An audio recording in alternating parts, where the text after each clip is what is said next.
hace repetir que ella es maníaco-depresiva obsesiva paranoica. Se disculpa hasta con el cura. Hola amigos de Glotamiloja, mi nombre es Alan. Y mi nombre es Joana. Y hoy vamos a hablarles de un texto de Elena Araujo llamado El tratamiento. Entonces vamos a comenzar con Joana leyéndonos el epígrafe que es de Ana María Matute. Tenía los ojos abiertos. Por primera vez no había soñado nada. Creo que ya al comienzo nos anticipa un poco lo cruenta y lo compleja que va a ser esta narración. Una narración que tiene como protagonista a Nora, una mujer que quiere ser pintora, pero ¿qué le pasa a esta pintora? Cuéntanos. Desafortunadamente ella tiene que lidiar con un marido al que no le cae muy en gracia que ella practique su arte y termina recluida en un centro médico, Un sanatorio, lo que se sanatorio, llama como... manicomio. Sí, un manicomio. Esa era la palabra que se utilizaba antes, hoy es más como sanatorio mental, pero pues básicamente es eufemizar lo que sucede ahí. En principio parece un lugar muy bonito, muy tranquilo. La misma Nora nos lo cuenta en algún momento del relato, como que la atendían unas señoritas, había luz por todos lados, no estaba encerrada ni recluida, pero a medida que va avanzando la narración ella empieza a padecer una especie de decadencia por cuenta de un montón de medicamentos que le embuten, barbitúricos, Valium. Yo la verdad aprendí muchos nombres de medicamentos ahí que la verdad no puedo ni pronunciar bien. No soy fluido con esa clase de cosas, pero sí sé el efecto que tienen y es básicamente dopar las personas, ¿no? Y este sanatorio está bajo el mando de un doctor Puig, que más adelante, en unas semanas tal vez les diremos bien a qué se refiere con doctor Puig. Sí. Y básicamente, pues él es el psiquiatra líder de todo eso, pero es como un alcaide en una cárcel. Y entonces esta mujer... Sí. Este hombre tiene algo metido en la cabeza. Esta mujer tiene que aprender a ser obediente. Entonces, bueno, ahí ya ustedes se pueden imaginar.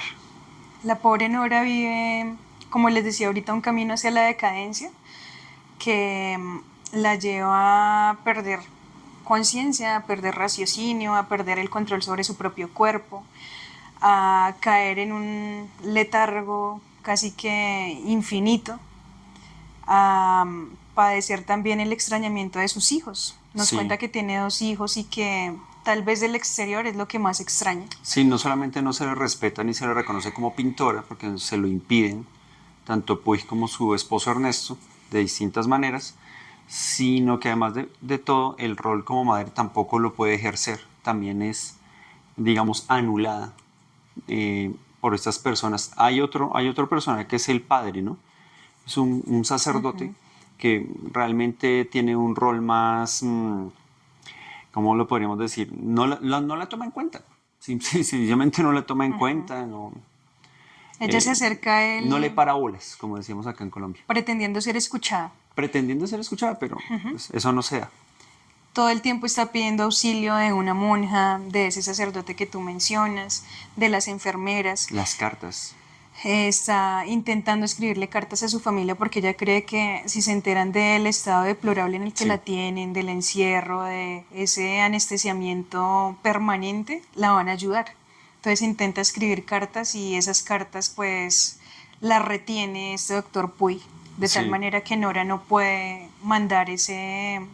En principio es un grito, pero después es casi que un aullido de auxilio. Sí, pero de todas formas también vemos que Nora no piensa que esas cartas llegan a Puig, ¿no? Ella sinceramente piensa que las ponen en el correo porque ella incluso soborna a una enfermera o no me acuerdo si era una monja también, porque hay unas monjas también que hacen esas veces cuando el asunto se vuelve más represivo, aparecen son las monjas, ya no son las enfermeras normales.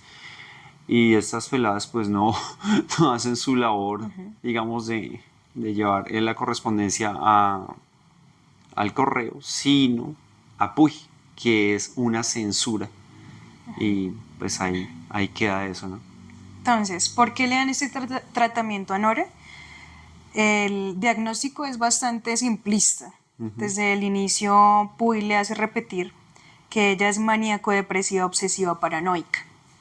Y casi que la torturan físicamente para que repita los padecimientos que ella tiene y para que como que se haga la idea, para que acepte con resignación que realmente no está bien de la cabeza y acepte de alguna manera el tratamiento tan nocivo y tan inhumano, tan cruel que le están Sí. propiciando en este centro. En algún momento Nora está tan reducida en sus capacidades que decide decirles a todos que sí señora, que qué pena, se disculpa con todo el mundo, a ver si encuentra una forma de escapar. Llegan a un punto donde Ernesto por fin llega ya porque Puig de ver que se disculpa con todo el mundo, se disculpa hasta con el cura y eso es un indicio genial porque mejor dicho esta mujer ya se volvió obediente, ya aprendió cómo es la situación, lo que por supuesto a más de una persona ahorita debe escandalizar, pero los invitamos a leerlo en serio, es muy interesante y ver cómo por fin llega Ernesto, el esposo de ella, supuestamente ya a llevarla a casa. No sucede, se la lleva como por un tour por Europa, porque estamos hablando que estamos en España, ¿no? Le llaman la segunda luna de miel, ¿no? La segunda luna de miel, pero ese hombre ya no la aguanta. Oye, Y y ahí hay una parte bastante desoladora en la narración, que es cuando él la ve y su cuerpo está totalmente desmejorado de tanto medicamento que le han embutido. ni Le siquiera ha le baja la salido regla, ¿no? bozo, está más gorda, no tiene ya su periodo El menstrual. vello facial. Y pues Ernesto como que se Está, siente bastante distante de esta mujer. Ya definitivamente él toma una decisión que, ay, yo creo que nos atraviesa a nosotros como lectores de este texto.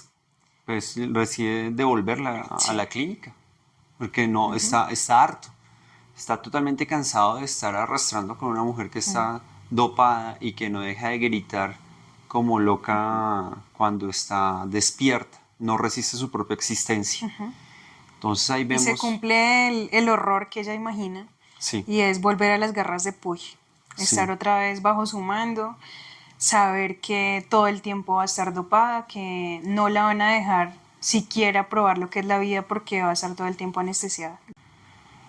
A mediados de los 80, y siendo como está la situación compleja para las mujeres en todo tiempo, en esa época era aún peor.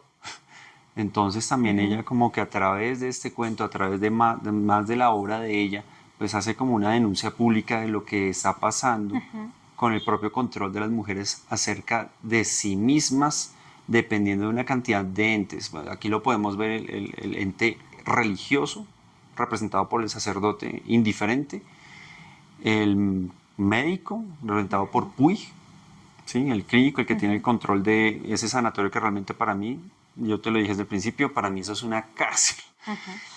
¿Y cuál es el otro? El ente Ernesto, familiar, el ente familiar sobre Ernesto. todo representado por Ernesto, que no contento con aislarla de toda su familia, aislarla de su arte, definitivamente decide dejarla ya postrada en una cama, completamente aislada de lo que es ella misma, de lo que es el mundo exterior. Entristece.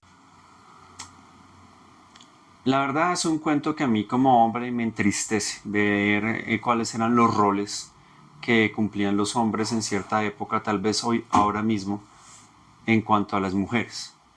Entonces, pues, la verdad le causa, lo conflictúa a uno y lo llama también a uno a la reflexión, visitar también la literatura de esta autora.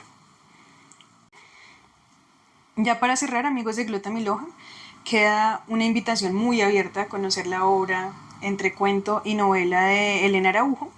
Siendo ella bogotana, vive gran parte de su infancia y de su juventud en Cartagena, y de las dos ciudades bebe bastante en cuanto a su cultura y su literatura.